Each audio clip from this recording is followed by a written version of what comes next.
Hi guys, ఇంతకుముందు ఒక షాట్లో మా అమ్మవారి గుడిది 2వ వార్షికోత్సవం అన్నా కదా. ఆ అమ్మవారు ఎవరు, ఈ గుడి ఎక్కడుంది, ఆ విశేషాలన్నీ ఈ షాట్లో చెప్తాను. ఈ అమ్మవారి గుడి వచ్చేటప్పటికి గంగా భవాని అమ్మవారి గుడి. ఈ గుడి వచ్చేటప్పటికి గుంటూరు చిలకలూరుపేట మధ్యలో తిమ్మాపురం దగ్గర లోపలికి వెళ్తే నాదెండ్ల ఊరు దాటాక తూబాడు అనే గ్రామం వస్తుంది. ఆ గ్రామంలో ఈ గుడి ఉంది. ఈ తూబాడు అనే గ్రామం మా మావయ్య గారు పుట్టి పెరిగిన ఊరు. ఇప్పుడు మీకు చూపిస్తున్న అమ్మవారు స్వయంభువుగా వెలిశారు. సో అలానే 2 ఏళ్ల క్రితం వరకు ఈ అమ్మవారి గుడికి ఎటువంటి నీడ లేదు. అమ్మవారు అలా ఓపెన్లో చెరువు కట్ట మీద ఉండేవాళ్ళు.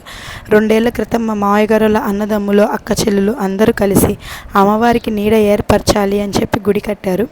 అలానే ఆ అమ్మవారి పైనే అదే అమ్మవారి విగ్రహాన్ని, రుద్ర గణపతిని, జంట నాగేంద్రులు, పంచనాగేంద్రులు, సింహవాహనం, అలానే కొంచెం పక్కకు వస్తే సుబ్రహ్మణ్యేశ్వర స్వామిది అలా చిన్న గుడి కట్టించాము.